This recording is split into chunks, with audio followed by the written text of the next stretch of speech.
Dear Scholarship Committee, first of all, allow me to introduce myself to you. My name is Joao Pozzi Arcaro, and I was born in Brazil, in one of the biggest cities in the world, São Paulo, in 1993, which allowed me from my youngest age to be confronted with a dynamic and cosmopolitan urban configuration where multiple cultures, social groups, and lifestyle were highly present and shaped my perspectives about the world. I've always been eager to explore different cultures and experience, driven by a deep desire to learn and improve myself. This passion led me to join the American Field Service Exchange Program at 15, aiming to live abroad for the first time. After a year of preparation, I chose France for its rich history and global influence, particularly in social and human sciences. Living there enhanced my appreciation for languages, cultures, and societies.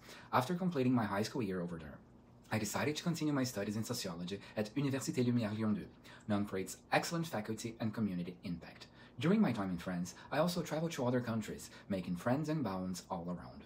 A pivotal moment in my journey was during a course in sociological inquiries, where I faced the challenging task of conducting a 2-year research project and preparing an undergraduate thesis. This experience sparked my interest in funeral service. In the first year, I studied funeral rituals, customs, and the social and individual approaches to death, grief, and loss.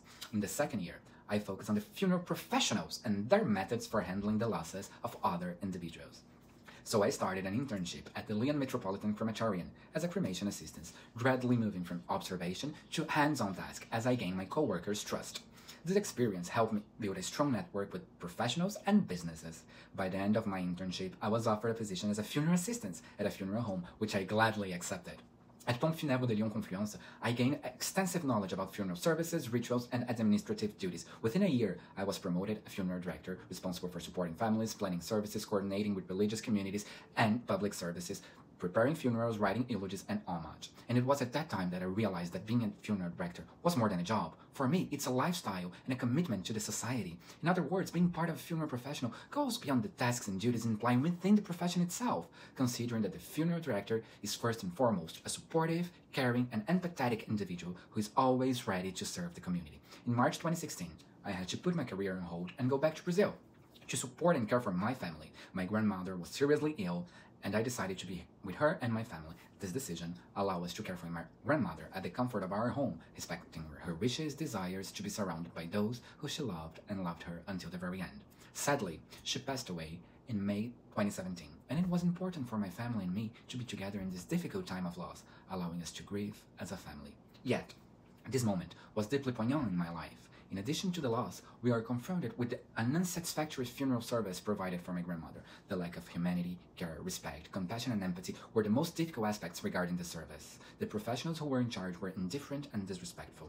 I was deeply hurt and dissatisfied with the service provided, but it was then that I realized the only thing I would be able to do to change this unpleasant experience and not letting any family go into the same experience was committing myself fully to becoming a funeral director to provide dignified, respectful, and honorable services. This event led me back to the funeral profession in France between 2017 and 2018. At this present time, I'm a current student at SUNY Canton, pursuing my studies in the program of Funeral Service Administration under the advising of Dr. David Benepent. After completing my first academic year, I can say that I'm certain of my choice in fully committing myself to the journey of becoming a funeral director. In addition to my life experience and my educational background, I can say that I praise an array of values and principles that will be beneficial to the career. For instance, being empathetic, a good listener, and always prompt to provide support to those facing the death of a loved one consists the primary goal of the life of the funeral director that I aspire to be. Being open-minded is also a valuable skill that will help me to understand each individual needs and wishes, yet it's crucial not letting my personal beliefs becoming a barrier to the community seeking help, guidance, advice, and a service based on dignity, respecting and honor, aligning with their expectations. Being fully engaged in learning and keeping myself always up to date with the tendencies, values, legislations, and the demands of the community is a vital aspect for me. My ability to problem-solving and creativeness when facing challenging situations that frequently happen regarding funerals will be a key component for my career. In the fall of 2024, I will be in my second year in the Funeral Service Administration program, which I'm fully committed and engaged to learning and making the most of my learnings and teachings to become a funeral director with high professional standards and values. My ambition of receiving this honorable scholarship would assist me financially during my academic journey. I would be able to focus exclusively on my studies, research, and the improvement of my skills. Moreover, this scholarship goes beyond the financial support. It would be a way to be recognized by the efforts and commitments that I have been giving to my academic journey. Dear members of the Scholarship Committee, it is with great humility that I kindly appeal for being considered as a potential recipient of this scholarship. If chosen, I would be deeply appreciative and forever honored to your support and trust. Your assistance would be a remarkable contribution in achieving my academic and professional pursuits. It is my sincerest aspiration that one day I may also become a scholarship benefactor to inspire and support future generations of students. I extended my sincerest gratitude for your time and consideration regarding my application. Thank you.